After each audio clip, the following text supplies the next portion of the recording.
Capítulo 1. La domesticación y el sueño del planeta. Lo que ves y escuchas ahora mismo no es más que un sueño. En este mismo momento estás soñando. Sueñas con el cerebro despierto. Soñar es la función principal de la mente, y la mente sueña 24 horas al día. Sueña cuando el cerebro está despierto y también cuando está dormido. La diferencia estriba en que, cuando el cerebro está despierto, hay un marco material que nos hace percibir las cosas de una forma lineal. Cuando dormimos no tenemos ese marco, y el sueño tiende a cambiar constantemente. Los seres humanos soñamos todo el tiempo. Antes de que naciésemos, aquellos que nos precedieron crearon un enorme sueño externo que llamaremos el sueño de la sociedad o el sueño del planeta. El sueño del planeta es el sueño colectivo hecho de miles de millones de sueños más pequeños, de sueños personales que, unidos, crean un sueño de una familia, un sueño de una comunidad, un sueño de una ciudad, un sueño de un país, y finalmente, un sueño de toda la humanidad. El sueño del planeta incluye todas las reglas de la sociedad, sus creencias, sus leyes, sus religiones, sus diferentes culturas y maneras de ser, sus gobiernos, sus escuelas, sus acontecimientos sociales y sus celebraciones. Nacemos con la capacidad de aprender a soñar, y los seres humanos que nos preceden nos enseñan a soñar de la forma en que lo hace la sociedad. El sueño externo tiene tantas reglas que, cuando nace un niño, captamos su atención para introducir estas reglas en su mente. El sueño externo utiliza a mamá y papá, la escuela y la religión para enseñarnos a soñar. La atención es la capacidad que tenemos de discernir y centrarnos en aquello que queremos percibir. Percibimos millones de cosas simultáneamente, pero utilizamos nuestra atención para retener en el primer plano de nuestra mente lo que nos interesa. Los adultos que nos rodeaban captaron nuestra atención y, por medio de la repetición, introdujeron información en nuestra mente. Así es como aprendimos todo lo que sabemos. Utilizando nuestra atención aprendimos una realidad completa, un sueño completo. Aprendimos cómo comportarnos en sociedad, qué creer y qué no creer, qué es aceptable y qué no lo es, qué es bueno y qué es malo, qué es bello y qué es feo, qué es correcto y qué es incorrecto. Ya estaba todo allí. Todo el conocimiento, todos los conceptos y todas las reglas sobre la manera de comportarse en el mundo. Cuando íbamos al colegio, nos sentábamos en una silla pequeña y prestábamos atención a lo que el maestro nos enseñaba. Cuando íbamos a la iglesia, prestábamos atención a lo que el sacerdote o el pastor nos decía. La misma dinámica funcionaba con mamá y papá, y con nuestros hermanos y hermanas. Todos intentaban captar nuestra atención. También aprendimos a captar la atención de otros seres humanos y desarrollamos una necesidad de atención que siempre acaba siendo muy competitiva. Los niños compiten por la atención de sus padres, sus profesores, sus amigos. Mírame, mira lo que hago, que estoy aquí. La necesidad de atención se vuelve muy fuerte y continúa en la edad adulta. El sueño externo capta nuestra atención y nos enseña qué creer, empezando por la lengua que hablamos. El lenguaje es el código que utilizamos los seres humanos para comprendernos y comunicarnos. Cada letra, cada palabra de cada lengua, es un acuerdo. Llamamos a esto una página de un libro. La palabra página es un acuerdo que comprendemos. Una vez entendemos el código, nuestra atención queda atrapada y la energía se transfiere de una persona a otra. Tú no escogiste tu lengua, ni tu religión ni tus valores morales, ya estaban ahí antes de que nacieras. Nunca tuvimos la oportunidad de elegir qué creer y qué no creer. Nunca escogimos ni el más insignificante de estos acuerdos. Ni siquiera elegimos nuestro propio nombre. De niños no tuvimos la oportunidad de escoger nuestras creencias, pero estuvimos de acuerdo con la información que otros seres humanos nos transmitieron del sueño del planeta. La única forma de almacenar información es por acuerdo. El sueño externo capta nuestra atención, pero si no estamos de acuerdo, no almacenaremos esa información. Tan pronto como estamos de acuerdo con algo, nos lo creemos, y a eso lo llamamos fe. Tener fe es creer incondicionalmente. Así es como aprendimos cuando éramos niños. Los niños creen todo lo que dicen los adultos. Estábamos de acuerdo con ellos, y nuestra fe era tan fuerte, que el sistema de creencias que se nos había transmitido controlaba totalmente el sueño de nuestra vida. No escogimos estas creencias, y aunque quizá nos rebelamos contra ellas, no éramos lo bastante fuertes para que nuestra rebelión triunfase. El resultado es que nos rendimos a las creencias mediante nuestro acuerdo. Llamo a este proceso la domesticación de los seres humanos. A través de esta domesticación aprendemos a vivir y a soñar. En la domesticación humana, la información del sueño externo se transfiere al sueño interno y crea todo nuestro sistema de creencias. En primer lugar, al niño se le enseña el nombre de las cosas: mamá, papá, leche, botella. Día a día, en casa, en la escuela, en la iglesia y desde la televisión, nos dicen cómo hemos de vivir, qué tipo de comportamiento es aceptable. El sueño externo nos enseña cómo ser seres humanos. Tenemos todo un concepto de lo que es una mujer y de lo que es un hombre. Y también aprendemos a juzgar, nos juzgamos a nosotros mismos, juzgamos a otras personas, juzgamos a nuestros vecinos, domesticamos a los niños de la misma manera en que domesticamos a un perro, un gato o cualquier otro animal. Para enseñar a un perro, lo castigamos y lo recompensamos. Adiestramos a nuestros niños, a quienes tanto queremos, de la misma forma en que adiestramos a cualquier animal doméstico, con un sistema de premios y castigos. Nos decían: eres un niño bueno, carita sorprendida, eres una niña buena, cuando hacíamos lo que mamá y papá querían que hiciéramos.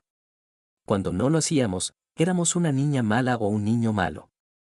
Cuando no acatábamos las reglas, nos castigaban; cuando las cumplíamos, nos premiaban. Nos castigaban y nos premiaban muchas veces al día. Pronto empezamos a tener miedo de ser castigados y también de no recibir la recompensa, es decir, la atención de nuestros padres o de otras personas como hermanos, profesores y amigos. Con el tiempo desarrollamos la necesidad de captar la atención de los demás para conseguir nuestra recompensa. Cuando recibíamos el premio nos sentíamos bien, y por ello, continuamos haciendo lo que los demás querían que hiciéramos. Debido a ese miedo a ser castigados y a no recibir la recompensa, empezamos a fingir que éramos lo que no éramos, con el único fin de complacer a los demás, de ser lo bastante buenos para otras personas. Empezamos a actuar para intentar complacer a mamá y a papá, a los profesores y a la iglesia. Fingimos ser lo que no éramos porque nos daba miedo que nos rechazaran. El miedo a ser rechazado se convirtió en el miedo a no ser lo bastante buenos. Al final, acabamos siendo alguien que no éramos. Nos convertimos en una copia de las creencias de mamá, las creencias de papá, las creencias de la sociedad y las creencias de la religión. En el proceso de domesticación, perdimos todas nuestras tendencias naturales. Y cuando fuimos lo bastante mayores para que nuestra mente lo comprendiera, aprendimos a decir que no. El adulto decía: no hagas esto y no hagas lo otro sí. Nosotros nos rebelábamos y respondíamos: y no. Nos rebelábamos para defender nuestra libertad. Queríamos ser nosotros mismos, pero éramos muy pequeños y los adultos eran grandes y fuertes. Después de cierto tiempo, empezamos a sentir miedo porque sabíamos que cada vez que hiciéramos algo incorrecto recibiríamos un castigo. La domesticación es tan poderosa que, en un determinado momento de nuestra vida, ya no necesitamos que nadie nos domestique. No necesitamos que mamá o papá, la escuela o la iglesia nos domestiquen. Estamos tan bien entrenados que somos nuestro propio domador. Somos un animal autodomesticado. Ahora nos domesticamos a nosotros mismos según el sistema de creencias que nos transmitieron y utilizando el mismo sistema de castigo y recompensa. Nos castigamos a nosotros mismos cuando no seguimos las reglas de nuestro sistema de creencias, nos premiamos cuando somos un niño bueno o una niña buena. Nuestro sistema de creencias es como el libro de la ley que gobierna nuestra mente. No es cuestionable, cualquier cosa que esté en ese libro de la ley es nuestra verdad. Basamos todos nuestros juicios en él, aun cuando vayan en contra de nuestra propia naturaleza interior. Durante el proceso de domesticación, se programaron en nuestra mente incluso leyes morales como los 10 mandamientos. Uno a uno, todos esos acuerdos forman el libro de la ley y dirigen nuestro sueño. Hay algo en nuestra mente que lo juzga todo y a todos, incluso el clima, el perro, el gato. Todo. El juez interior utiliza lo que está en nuestro libro de la ley para juzgar todo lo que hacemos y dejamos de hacer, todo lo que pensamos y no pensamos, todo lo que sentimos y no sentimos. Cada vez que hacemos algo que va contra el libro de la ley, el juez dice que somos culpables, que necesitamos un castigo, que debemos sentirnos avergonzados. Esto ocurre muchas veces al día, día tras día, durante todos los años de nuestra vida. Hay otra parte en nosotros que recibe los juicios, y a esa parte la llamamos la víctima. La víctima carga con la culpa, el reproche y la vergüenza. Es esa parte nuestra que dice: pobre de mí. No soy suficientemente bueno, ni inteligente ni atractivo, y no merezco ser amado, pobre de mí. El gran juez lo reconoce y dice, sí, no vales lo suficiente. Y todo esto se fundamenta en un sistema de creencias en el que jamás escogimos creer. Y el sistema es tan fuerte que, incluso años después de haber entrado en contacto con nuevos conceptos y de intentar tomar nuestras propias decisiones, nos damos cuenta de que esas creencias todavía controlan nuestra vida. Cualquier cosa que vaya contra el libro de la ley hará que sintamos una extraña sensación en el plexo solar, una sensación que se llama miedo. Incumplir las reglas del libro de la ley abre nuestras heridas emocionales y reaccionamos creando veneno emocional. Dado que todo lo que está en el libro de la ley tiene que ser verdad, cualquier cosa que ponga en tela de juicio lo que creemos nos hace sentir inseguros. Aunque el libro de la ley esté equivocado, hace que nos sintamos seguros. Por este motivo, necesitamos una gran valentía para desafiar nuestras propias creencias, porque, aunque sepamos que no las escogimos, también es cierto que las aceptamos. El acuerdo es tan fuerte, que incluso cuando sabemos que el concepto es erróneo, sentimos la culpa, el reproche y la vergüenza que aparecen cuando actuamos en contra de esas reglas. De la misma forma que el gobierno tiene un código de leyes que dirige el sueño de la sociedad, nuestro sistema de creencias es el libro de la ley que gobierna nuestro sueño personal. Todas estas leyes existen en nuestra mente, creemos en ellas, y nuestro juez interior lo basa todo en ellas. El juez decreta y la víctima sufre la culpa y el castigo. Pero ¿quién dice que este sueño sea justo? La verdadera justicia consiste en pagar solo una vez por cada error. Lo que es verdaderamente injusto es pagar varias veces por el mismo error. ¿Cuántas veces pagamos por un mismo error? La respuesta es, miles de veces. El ser humano es el único animal sobre la Tierra que paga miles de veces por el mismo error. Los demás animales pagan solo una vez por cada error. Pero nosotros no. Tenemos una gran memoria. Cometemos una equivocación, nos juzgamos a nosotros mismos, nos declaramos culpables y nos castigamos. Si fuese una cuestión de justicia, con eso bastaría, no necesitamos repetirlo. Pero cada vez que lo recordamos, nos juzgamos de nuevo, volvemos a considerarnos culpables y nos volvemos a castigar una y otra vez, y otra más. Si estamos casados, también nuestra mujer o nuestro marido nos recuerda el error, y así volvemos a juzgarnos de nuevo, nos castigamos otra vez y nos volvemos a sentir culpables. ¿Acaso es esto justo? ¿Cuántas veces hacemos que nuestra pareja, nuestros hijos o nuestros padres paguen por el mismo error? Cada vez que recordamos el error, los culpamos de nuevo y les enviamos todo el veneno emocional que sentimos frente a la injusticia, hacemos que vuelvan a pagar por ello. ¿Eso es justicia? El juez de la mente está equivocado porque el sistema de creencias, el libro de la ley, es erróneo. Todo el sueño se fundamenta en una ley falsa. El 95% de las creencias que hemos almacenado en nuestra mente no son más que mentiras, y si sufrimos es porque creemos en todas ellas. En el sueño del planeta, a los seres humanos les resulta normal sufrir, vivir con miedo y crear dramas emocionales. El sueño externo no es un sueño placentero, es un sueño lleno de violencia, de miedo, de guerra, de injusticia. El sueño personal de los seres humanos varía, pero en conjunto es una pesadilla. Si observamos la sociedad humana, comprobamos que es un lugar en el que resulta muy difícil vivir, porque está gobernado por el miedo.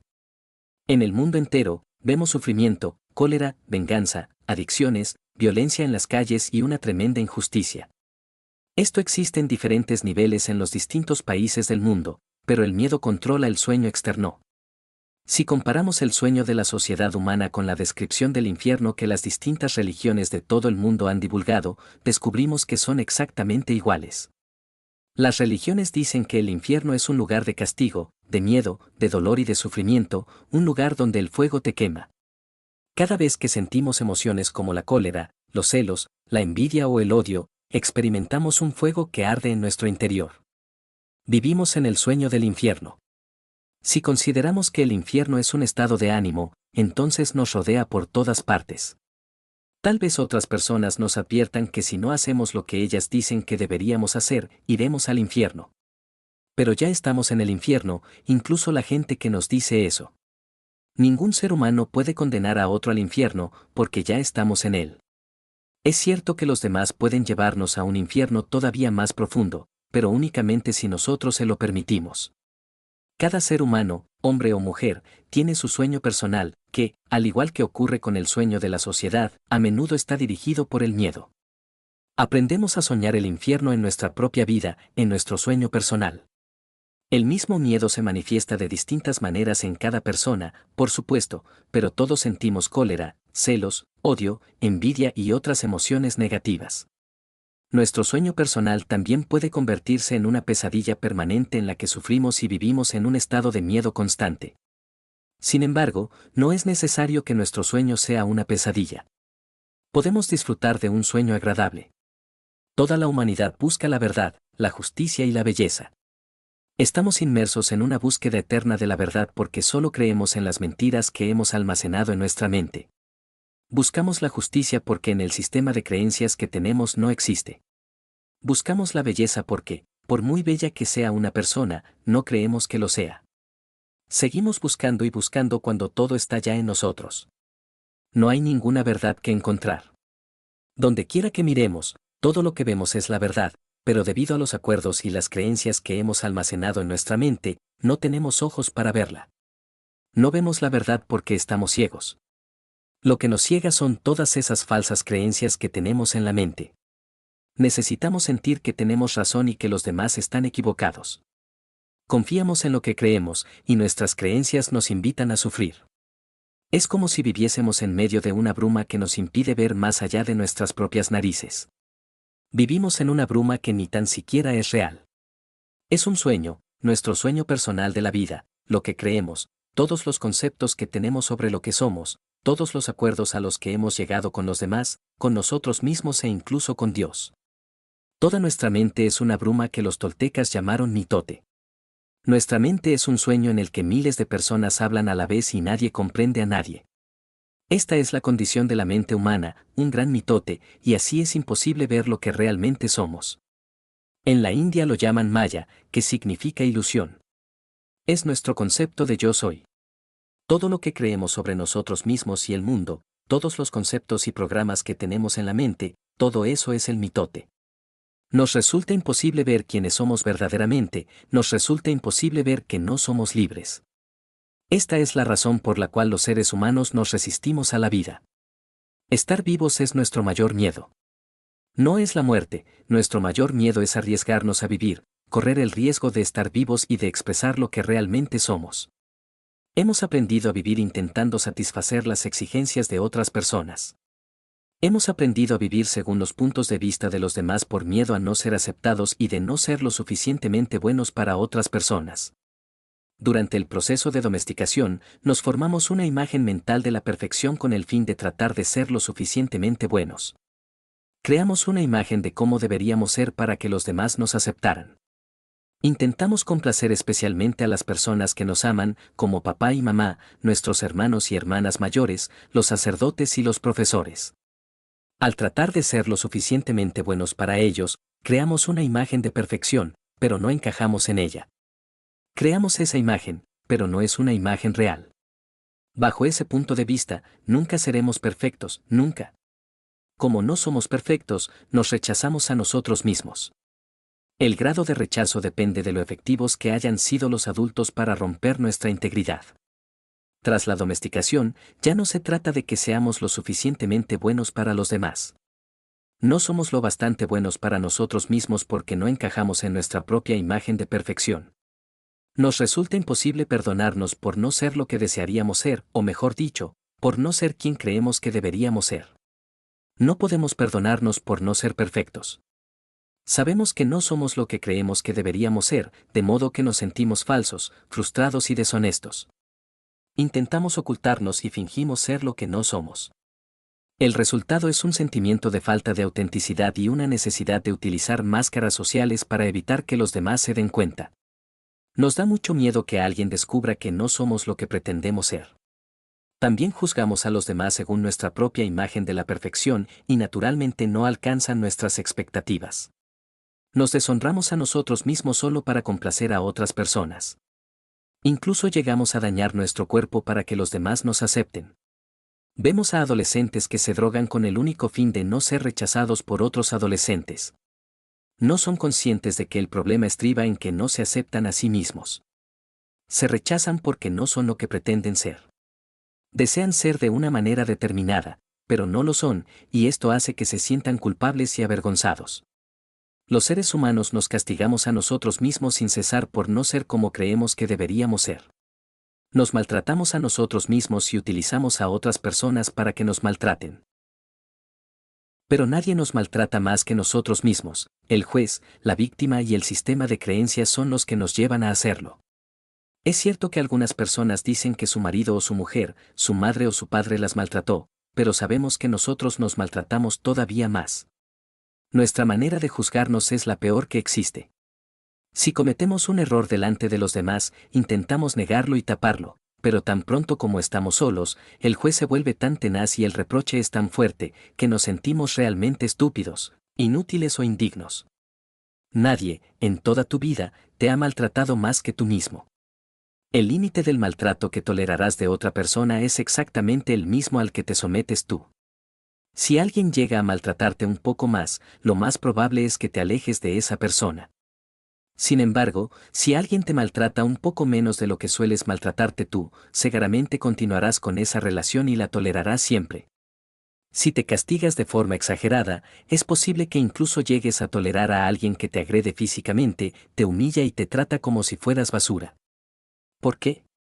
Porque, de acuerdo con tu sistema de creencias, dices, me lo merezco. Esta persona me hace un favor al estar conmigo. No soy digno de amor ni de respeto. No soy suficientemente bueno. Necesitamos que los demás nos acepten y nos amen, pero nos resulta imposible aceptarnos y amarnos a nosotros mismos. Cuanta más autoestima tenemos, menos nos maltratamos. El abuso de uno mismo nace del autorrechazo, y de la imagen que tenemos de lo que significa ser perfecto y de la imposibilidad de alcanzar ese ideal. Nuestra imagen de perfección es la razón por la cual nos rechazamos, es el motivo por el cual no nos aceptamos a nosotros mismos tal como somos y no aceptamos a los demás tal como son.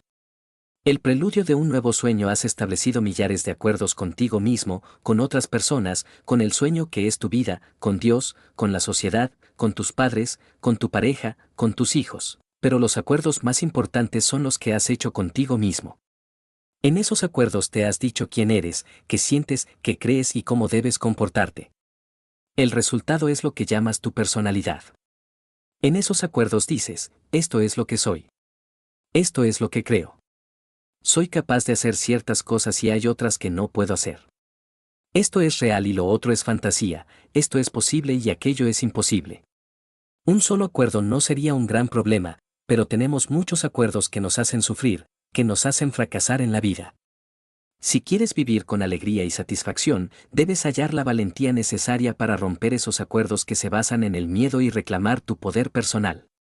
Los acuerdos que surgen del miedo requieren un gran gasto de energía, pero los que surgen del amor nos ayudan a conservar nuestra energía e incluso a aumentarla. Todos nacemos con una determinada cantidad de poder personal que se renueva cada día con el descanso. Desgraciadamente, gastamos todo nuestro poder personal primero en crear esos acuerdos y después en mantenerlos. Los acuerdos a los que hemos llegado consumen nuestro poder personal y el resultado es que nos sentimos impotentes. Solo nos queda el poder justo para sobrevivir cada día, porque utilizamos la mayor parte de él en mantener los acuerdos que nos atrapan en el sueño del planeta. ¿Cómo podemos cambiar todo el sueño de nuestra vida cuando ni siquiera tenemos poder para cambiar hasta el acuerdo más insignificante? Si somos capaces de reconocer que nuestra vida está gobernada por nuestros acuerdos y el sueño de nuestra vida no nos gusta, necesitamos cambiar los acuerdos. Cuando finalmente estemos dispuestos a cambiarlos, habrá 4 acuerdos muy poderosos que nos ayudarán a romper aquellos otros que surgen del miedo y agotan nuestra energía. Cada vez que rompes un acuerdo, todo el poder que utilizaste para crearlo vuelve a ti. Si los adoptas, estos 4 acuerdos crearán el poder personal necesario para que cambies todo tu antiguo sistema de acuerdos. Necesitas una gran voluntad para adoptar los 4 acuerdos, pero si eres capaz de empezar a vivir con ellos, tu vida se transformará de una manera asombrosa. Verás cómo el drama del infierno desaparece delante de tus mismos ojos. En lugar de vivir en el sueño del infierno, crearás un nuevo sueño, tu sueño personal del cielo.